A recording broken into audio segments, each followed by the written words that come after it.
want to put everyone's taxes up. Britain's Prime Minister Rishi Sunak and his Labour Party challenger Keir Starmer went head-to-head in a heated debate on Tuesday over the country's economic issues. Mark my words, Labour will raise your taxes. It's in their DNA, your work, your car, your pension. It was their first televised exchange ahead of the July 4th election that the ruling Conservatives appear set to lose. We will raise specific taxes. The super rich should be paying their tax. I want to get rid of the equity loopholes that are there again for the super rich. And I think the oil and gas companies should be paying their fair share towards our energy.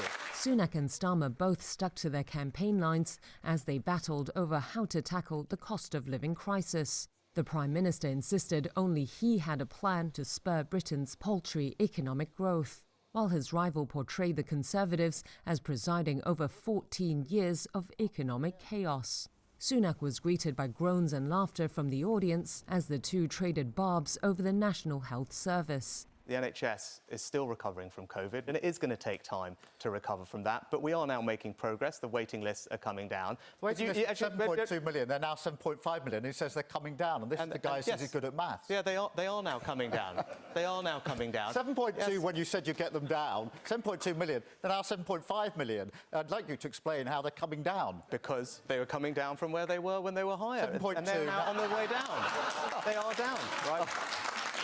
Yes, because the NHS was impacted by industrial action. And if it wasn't for that, 500,000 appointments would have been saved. So it's somebody else's fault. But the Prime Minister seemed to make up some ground with the audience on immigration, which has become a prominent concern among voters. Sunak stood firm on his proposal to send illegal asylum seekers to be processed in Rwanda and again painted Labour as lacking in plans.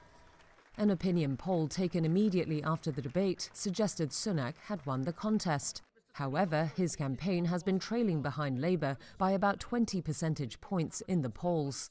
Adding to the ruling party's woes is polarising populist Nigel Farage's surprise announcement on Monday that he's running in the election. The Brexit campaigner is likely to peel off many right-wing voters from the Conservatives.